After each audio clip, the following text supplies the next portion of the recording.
Welcome to e-PG पाठशाला। E-PG पाठशालायां भवतां समेषां स्वागतम्। अधुना परमलघुमञ्जूषायां शाब्दबोधसहकारिकारणानि इति अभिलक्ष्य प्रथमः पाठः उच्यते भवतां कृते। आहत्य अयं नवमः पाठः भवति भवताम् अस्मिन् पत्रे।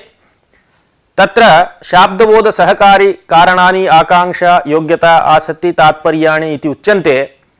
तत्र आकांक्षा नाम का, तत्र नैयायिकानां मतम्, आकांक्षायाः पक्षान्तरम्, अर्थयोरेव साकांक्षत्वम् इत्यादीनि अत्र पाठ्यांशतत्त्वानि भवन्ति अस्मिन् पाठे। एतत् सर्वं विस्तरेण प्रतिपादयिष्यामि। ततः प्राक् पूर्वतनपाठे किं किं जातम् इति किञ्चित् संक्षेपेण कथयामि। तत्र प्राक्तने पाठे भवद्भिः अधीतमासीत् यत् स्फोटो यद्धि शब्दब्रह्माख्यः तद्धि मध्यमानादेन व्यङ्ग्यो भवति। मध्यमानादः तस्य व्यञ्जकः इत्यर्थः। तत्रैव च अस्माभिः प्रतिपादितमासीत् यत् व्यञ्जकध्वनिगतं कत्वादिकं हि स्फोटे भासते, तेन सिद्धम् इदं ध्वनिर्भवति स्फोटव्यञ्जकः इति। ध्वनिश्च आख्यातः द्विविधः, तत्र प्राकृतः स्फोटव्यञ्जकः इत्येतत् सर्वं निरूप्य स्फोटस्य वाचकत्वरीतिः प्रतिपादिता। तत्रोक्तं स्मर्यतां यद् वक्त्रा घटमानय इति वैखरी नादे प्रयुक्ते सति श्रोत्रा श्रोत्रेन्द्रियेण सह नादः गृह्यते। सह नादः इन्द्रियद्वारा बुद्धिरद्गतः सन् अर्थबोधकं शब्दं स्वनिष्ठकत्वादिना व्यञ्जयति, तस्मादर्थबोधः। उच्चारयितुस्तु युगपदेव मध्यमा वैखरीभ्यां नादः उत्पद्यते। तत्र वैखरीनादः वन्ध्यादेः फूत्कारादिवन् मध्यमानादोत्साहकः, मध्यमानादः स्फोटं व्यञ्जयतीति तस्य शीघ्रमेव ततः अर्थबोधः, श्रोतुस्तु विलम्बेन इति भेदोऽपि उक्तः। प्रकृते पाठे पूर्वोक्तस्य का संगतिरिति चेत् ग्रन्थकारेण स्फोटस्य वाचकत्वक्रमः नाम अर्थाभिव्यक्तिक्रमस्तु प्रतिपादितः। तावतापि प्रयुक्तात् शब्दाद् वाक्याद् वा यः शाब्दबोधः नाम वाक्यार्थबोधः वा जायते, तत्र बोधजनकानि सहकारिकारणानि कानिचन भवन्ति।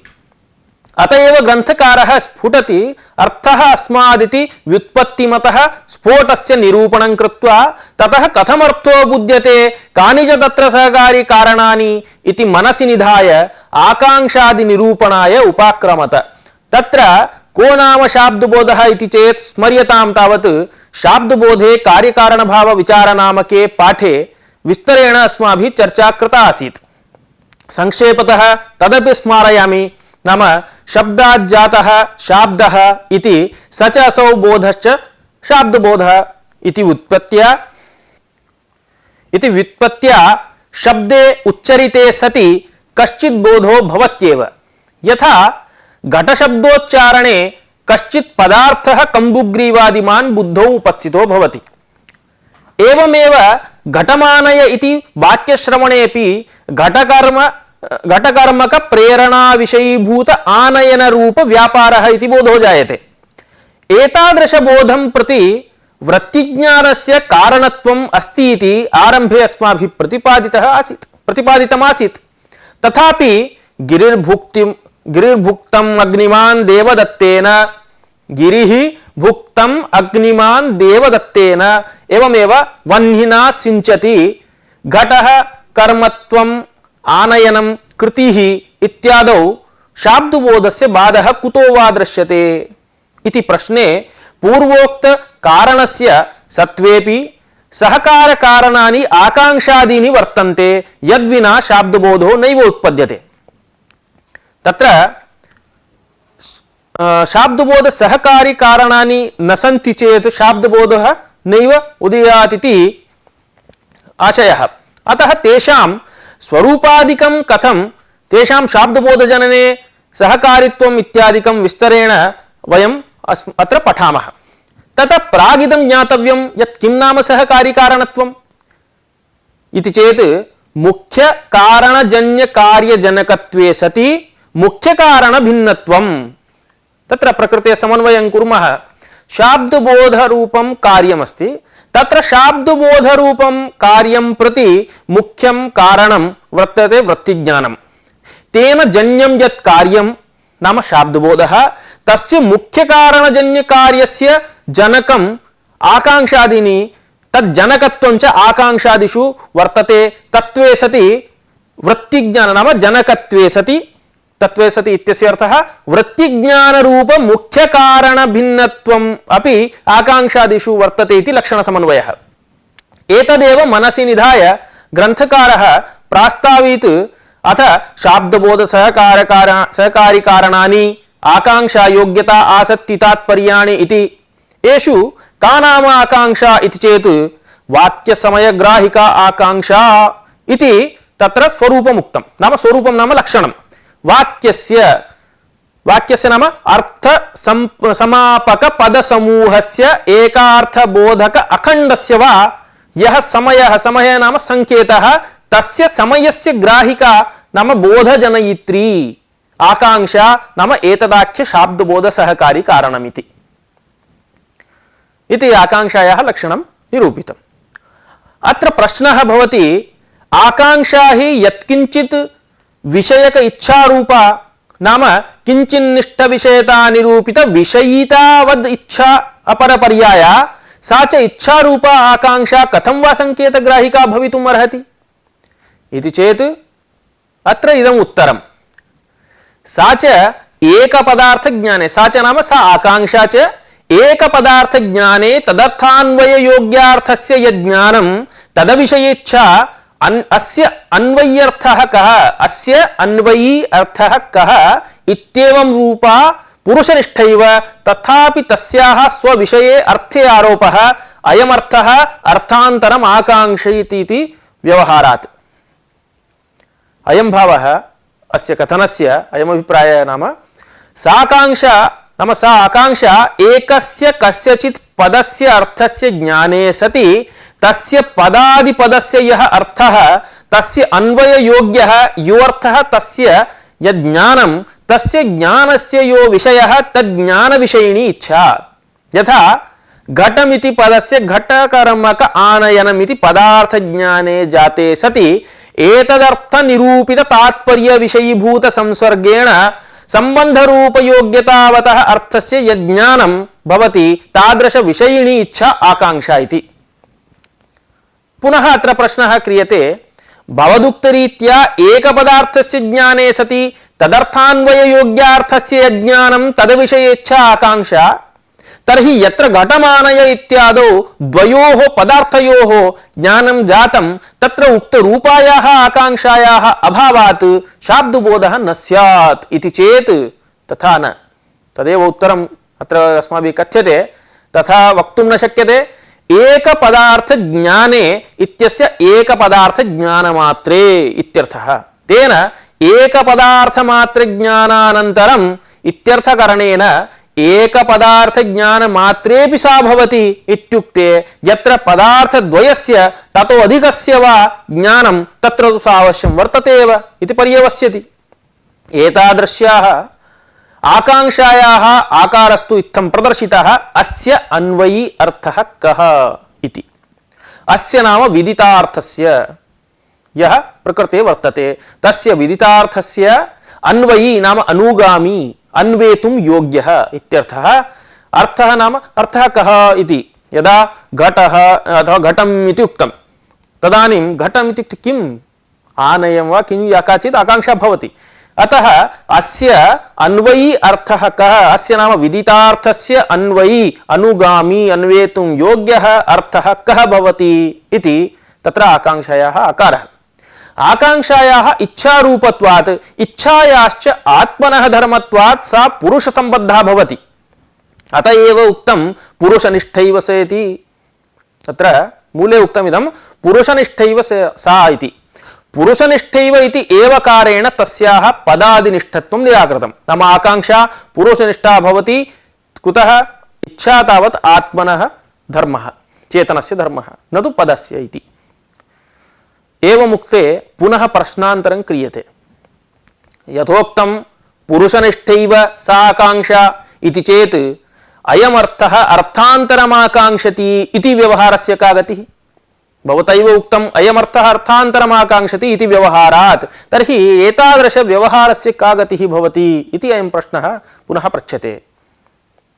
अत्र इत्थं समाधानम् अस्माभिः उच्यते, यद्यपि सा पुरुषनिष्ठैव तथापि तस्याः स्वविषये अर्थे आरोपः क्रियते। स्वविषये नाम आकाङ्क्षा विषये, स्वपदेन आकाङ्क्षा स्वीक्रियते। एवञ्च स्वविषये आकाङ्क्षा विषये अर्थे आरोपः, समवाय संबंधेन अर्थे आरोपः क्रियते, विषयता संबंधेन तु सा अर्थे वर्तते एव। एवञ्च अर्थे आकाङ्क्षारोपणमेव अभिधान अपर्यवसानं नाम अर्थोपस्थितेः अपरिसमाप्तिरित्युच्यते।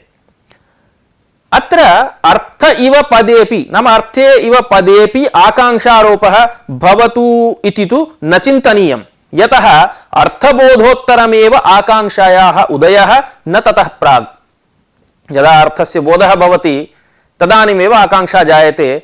यथा गच्छति इत्युक्ते सति गमन व्यापारः कश्चन वर्तते, गमनानुकूल व्यापारः। तर्हि कः गच्छति इति यावता गमनानुकूल व्यापारः इति अर्थः नैव ज्ञायते तावता कः गच्छति कं गच्छति इत्यादि आकाङ्क्षा नैव उदेति इति अनुभवः। तस्मात् अर्थबोधोत्तरमेव आकाङ्क्षायाः उदयः न ततः प्राग् इति, तस्मात् अर्थे एव आरोपः न तु पदे अपि। एवं तर्हि पदं साकाङ्क्षम् इति व्यवहारः कथं भवति इत्युक्ते, साकाङ्क्षम् इत्यस्य साकाङ्क्षार्थबोधकम् इत्यर्थे लक्षणा। साकाङ्क्षार्थबोधकं नाम आकाङ्क्षा विषयः यः अर्थः तस्य बोधकं पदम् इति तदर्थः। किञ्च पदे आकाङ्क्षारोपे भाष्य विरोधोऽपि स्यात्। तदुक्तं समर्थसूत्र भाष्ये परस्पर व्यपेक्षां सामर्थ्यमेके का पुनः शब्दयोर्व्यपेक्षा न ब्रूमः शब्दयोरिति किन्तर्हि अर्थयोरिति। अत्र परस्पर व्यपेक्षा नाम परस्पर आकाङ्क्षा इत्यर्थः। एवञ्च अनेन भाष्येणापि इदं स्पष्टं भवति यत् आकाङ्क्षा अर्थयोरेव भवति न तु शब्दयोरपि। तेन न पदे शब्दे वा आरोपः आकाङ्क्षायाः। अर्थयोः कथम् इति उदाहरणेन स्पष्टयामः। यथा राज्ञः पुरुषः इत्युक्ते राजा पुरुषमपेक्षते ममायम् इति, पुरुषोऽपि राजानमपेक्षते अहमस्येति। एवञ्च शब्दानां वाच्यार्थं प्रति विशेषणत्वाद् अर्थबोधोत्तरमेव जिज्ञासो उदयात् अर्थे आरोपः न पदे इति स्पष्टतरम्। अस्माभिः किं निरूपितं? पदं न साकाङ्क्षम् अपि तु अर्थ एव साकाङ्क्षः इति। अधुना नैयायिकाः पदं साकाङ्क्षम् इति अभिप्रयन्ति, तन्मतस्य अनुवादः क्रियते।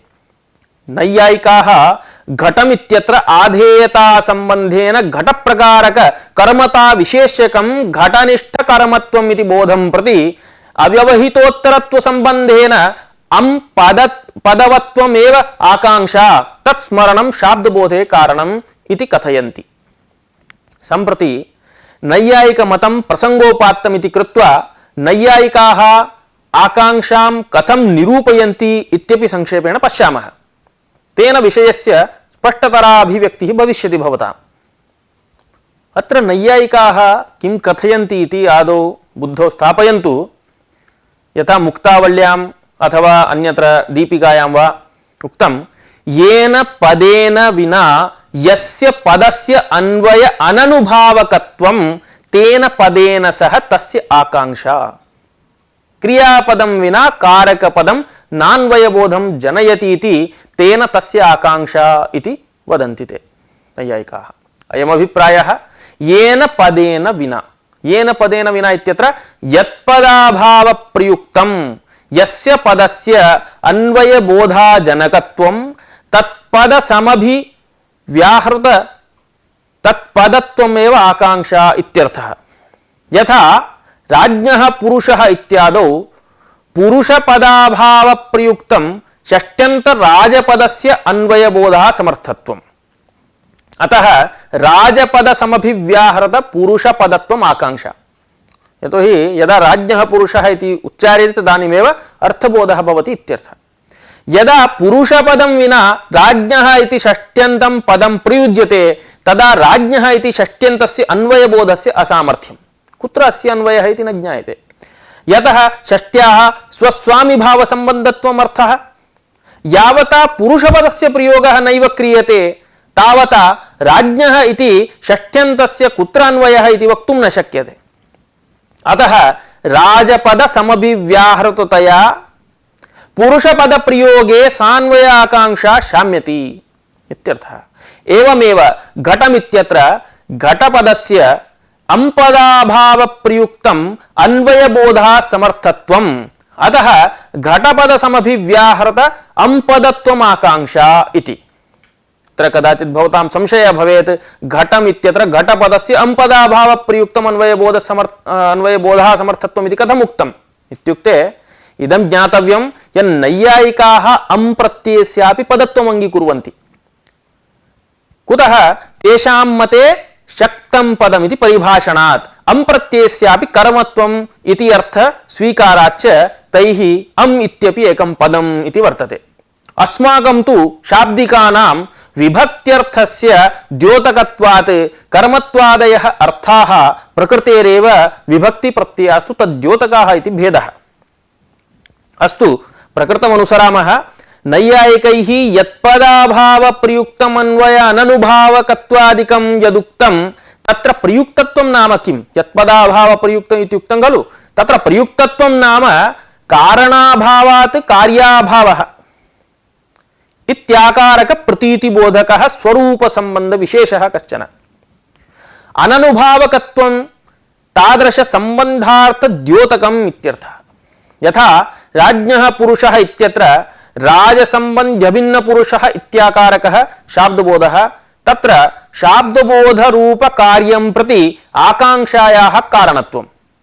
यदा पुरुषपदं विना षष्ट्यन्तं राजपदं प्रयुज्यते तदा राजपदसमभिव्याहृत पुरुषपदत्वरूपकारणीभूताकाङ्क्षायाः अभावात् तादृश पुरुषपदाभावप्रयुक्तषष्ट्यन्तराजपदस्य अन्वयबोधः समर्थत्वात् राजसम्बन्ध्यभिन्नपुरुषः इत्येतादृश कार्यरूपशाब्दबोधः न स्यात्। एवञ्च एतादृशः कारणाभावात् कार्याभाव इत्याकारक प्रतीतिबोधकः स्वरूपसम्बन्धविशेषः प्रयुक्तत्वम् इति अस्माभिः प्रतिपादितम्।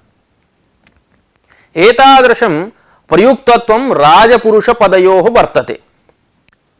यत्पदाभावप्रयुक्त यत्पदस्य अन्वय अननुभावकत्वम् अनेन नैयायिकमते इदमपि फलितं यत्ते पदानि एव साकाङ्क्षाणि इति स्वीकुर्वन्ति इति अस्ति। अधुना नैयायिकानां यन्मतं वर्तते नाम पदानि साकाङ्क्षाणि इति, तद् अस्माकं मते न संगच्छते। अस्माकं तावत् भाष्यस्य परमप्रामाण्यम् अस्ति। अतः भाष्यप्रामाण्यात् नैयायिकमतनिरासः अस्माभिः अधुना क्रियते, प्रतिपाद्यते। तच्छ्रूयताम्। नैयायिकाः पदयोरेव आकाङ्क्षा तान्येव साकाङ्क्षाणि इति वदन्ति। तन्न कुतः? पूर्वोक्त समर्थसूत्रभाष्यविरोधात्। इतः प्रागेव अस्माभिः उक्तं पूर्वस्मिन् प्रकटे अर्थयोरेव आकाङ्क्षा इति स्पष्टं तत्र प्रतिपादितं। तत्र इत्थं समर्थसूत्रभाष्यं पुनः शृण्वन्तु। परस्पर व्यपेक्षां सामर्थ्यमेके। का पुनः शब्दयोर्व्यपेक्षा? न ब्रूमः शब्दयोः, किं तर्हि अर्थयोः। अत्र परस्पर व्यपेक्षा नाम परस्पर आकाङ्क्षा। एवञ्च भाष्येण स्पष्टीकृतं नाम आकाङ्क्षा अर्थयोरेव भवति, न तु शब्दयोरपि। अर्थयोरेव आकाङ्क्षा इति कथनस्य इदं फलितं यत् ईदृश जिज्ञासोत्थापकं च एकपदार्थे अपरपदार्थ व्यतिरेक प्रयुक्तस्य अन्वयबोधाजनकत्वस्य ज्ञानमिति तद्विषये तादृशान्वयबोधाजनकत्वेऽपि आकाङ्क्षा इति व्यवहारः। अयमस्य अर्थः। नाम ईदृश जिज्ञासोत्थापकं च एकपदार्थे अपरपदार्थ व्यतिरेक प्रयुक्तस्य अन्वयबोधाजनकत्वस्य ज्ञानमिति तद्विषये तादृशान्वयबोधाजनकत्वेऽपि आकाङ्क्षा इति यदुक्तं तस्य समुदितस्य अर्थः एकपदार्थे गाम् इत्येतावन्मात्रेण सासनादिमत्पदार्थे ज्ञाते अपरपदार्थस्य नाम नयपदार्थस्य यो व्यतिरेकः नाम नयपदार्थविषयकज्ञानाभावः तत्प्रयुक्तस्य अन्वयबोधाजनकत्वस्य नाम शब्दजन्यबोधजनकत्वाभावस्य गोपदार्थे वर्तमानस्य ज्ञानम् आकांक्षोत्थापकम्। तद्विषये नाम संबंध बोधाजनकता रूप ज्ञान विषये तादृशान्वय बोधाजनकत्वे इत्युक्ते आकांक्षा जनकीभूत ज्ञान विषय गोपदार्थ निष्ठान्वय बोध जनकत्वाभावे आकांक्षा इति व्यवहार क्रियते इति। इत्येतावता आकांक्षा वाक्यसमयग्राहिका भवति इत्युक्त्वा यस्य पदस्य यत्पदं विना अन्वयाननुभावकत्वम् इत्यादिकं नैयायिकं मतमपि उक्तम्। अतः परम् आकांक्षायाः पक्षान्तरमपि तत्र ग्रन्थे उक्तमस्ति। पक्षान्तरम् उक्तं तस्य स्वरूपं कथमिति कथयामि। किमर्थं पक्षान्तरं स्वीक्रियते इत्यपि अत्र स्पष्टी भविष्यति। एवञ्च इतः पूर्वम् आकांक्षायाः यत् स्वरूपमुक्तमासीत् तस्मिन् पुरुषनिष्ठायाः तस्याः समवायेन अर्थे आरोपः कृतः, स्वविषये आरोपः इति उक्तं खलु। तथा सति आरोपकृत गौरवं मनसि निधाय ग्रन्थकारः पक्षान्तरमपि एवम् उपस्थापितवान् यत्र आरोपं विनैव आकांक्षायाः पदनिष्ठत्वं साधयितुं शक्यते। तथा च स्वरूपं यद्वा इति पक्षान्तरे तत्र मूले वर्तते। यद्वा उत्थापकता विषय अन्यतर संबंधेन उभय संबंधेन वा अर्थान्तर जिज्ञासा आकांक्षा इति। इदं लक्षणं पक्षान्तरं स्वीकृत्य उक्तम् आकांक्षायाः। अत्र उक्तलक्षणे संबन्धद्वयम्। अन्यार्थ विषयिणी जिज्ञासा आकांक्षा। जिज्ञासायाम् उत्थापकता संबंधो वा विषयता संबंधो वा इति संबंधद्वयम् अथवा उभय संबंधो वा भवेत्।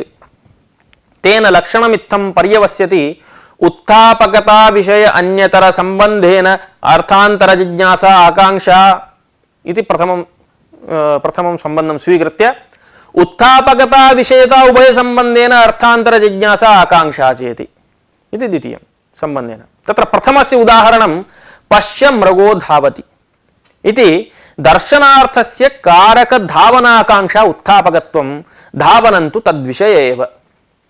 दर्शनार्थस्य इत्यत्र निष्ठत्वं षष्ठ्यर्थः, धावन रूप कारक विषयक आकांक्षायाः उत्थापकत्वं दर्शननिष्ठम्। अयं भावः यदा कश्चित् पश्य इति उच्चारयति तदा अस्य दर्शनक्रियात्वेन किम् इति कर्मकारक विषयिणी जिज्ञासा भवति। किं द्रष्टव्यं, पश्य इति किं पश्य। एवञ्च पश्य पदार्थः कारकधावनस्य आकांक्षाम् उत्थापयति।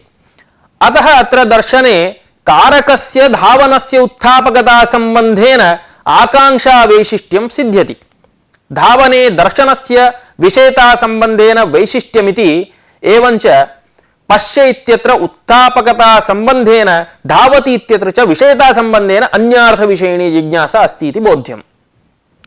द्वितीयस्य उदाहरणम् अधुना उच्यते पचति तण्डुलं देवदत्तः। पचति तण्डुलं देवदत्तः इत्यादौ क्रियाकारकयोः द्वयोरपि परस्परं तदुत्थापकत्वं तद्विषयत्वं च। अर्थात् क्रियाकारकयोः पाकक्रियायाः तण्डुलरूपकर्मणश्च परस्परमाकांक्षा उत्थापकत्वम् आकांक्षा विषयत्वं च। प्रकृते पचति इति क्रिया अस्ति, सा कर्म विषयिणीम् आकांक्षाम् उत्थापयति। देवदत्तः तण्डुलं च कारकद्वयमस्ति, इदं च क्रिया विषयिणीम् आकांक्षाम् उत्थापयति। अनेन पूर्वोक्त संबंधद्वयेन विद्यमान आकांक्षायाः शाब्दबोधे हेतुत्वाङ्गीकारेणैव घटः कर्मत्वम् आनयनं कृतिः इत्यतः घटमानय इतिवत् न शाब्दबोधः। तत्र पूर्वोक्त लक्षणायाः आकांक्षायाः अभावात् घटमानय इति इत्यतः घटनिष्ठ कर्मता निरूपक आनयन विषयक बोधे विभक्त्यन्त आख्यातान्तयोरेव नाम घटमिति सुबन्तस्य आनयति तिङन्तस्य उभयोः साकांक्षत्वात्। नैयायिकास्तु घटकर्मता बोधं प्रति घटपदोत्तर द्वितीया रूप आकांक्षा ज्ञानं कारणम् इत्युक्त्वा घटः कर्मत्वम् आनयनं कृतिः इत्यतः शाब्दबोधः न भवति इति शाब्दबोधवारणं कुर्वन्ति। यद्यपि नैयायिकमतरीत्या नैयायिकोक्तं शक्तं पदमिति लक्षण घटित घटपदोत्तर द्वितीयारूप आकांक्षेति पदानि साकांक्षाणि इति पक्षमादृत्य तदुक्त लक्षण युक्त आकांक्षा प्रयुक्त कारणाभाव रूप कार्याभावः इति अन्वय व्यतिरेकेण उपर्युक्त स्थले शाब्दबोधाभावः सिद्ध्यति। तथापि अस्मन्मते भाष्य प्रामाण्यात् अर्थयोरेव आकांक्षा इति भाष्यकारेण कंठतः प्रोक्तत्वात् विभक्त्यन्त आख्यातान्तयोरेव साकांक्षत्वमिति स्वीकृत्य घटः कर्मत्वम् आनयनं कृतिः इत्यादि स्थले शाब्दबोधाभावकल्पनं युक्तम्। अत्र इयं काचित् विचारणा वर्तते, तदवश्यं ज्ञातव्यम्। तत्र विभक्त्यन्त आख्यातान्तयोरेव साकांक्षत्वम् इति ग्रन्थकारः कथयति, तत् स्वीकृत्य कंठं गृह्णाति नैयायिकः। न च विभक्त्यन्त आख्यातान्तयोरेव साकांक्षत्वम् इति कथनेन ग्रन्थकारस्यापि विभक्त्यन्तं नाम सुबन्तम् आख्यातान्तं नाम तिङन्तम् इति सुप्तिङन्तयोः पदत्वात् पदयोरेव साकांक्षत्वम् अभीष्टम् इति वाच्यम्। नैयायिकः किं कथयति, विभक्त्यन्तं सुबन्तं भवति आख्यातान्तं तिङन्तं भवति, एवञ्च सुप्तिङन्तं पदं भवतां मते तर्हि पदयोरेव साकांक्षत्वं खलु भवद्भिः उच्यते इत्युक्ते न, अस्माकं सह अभिप्रायः नास्ति।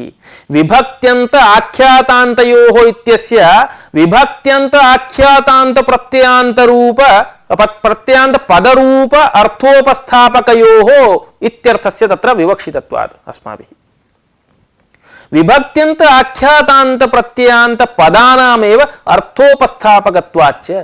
यतोहि विभक्त्यन्त आख्यातान्त प्रत्ययान्त पदमेव अर्थम् उपस्थापयति। किंच न केवला प्रकृतिः प्रयोक्तव्या नापि केवलः प्रत्ययः अपदं न प्रयुञ्जीत इति नियमोऽपि एवं पर इति वक्तुं शक्यते। लोके पदानामेव प्रयोगार्हत्वात् इति। नैयायिकाः घट अम् इति पृथक् पृथक् पदत्वं तेषां यदि मन्यते चेदपि घट इत्यनेन बोधः न भवति, अम् इति मात्रेण बोधः न भवति।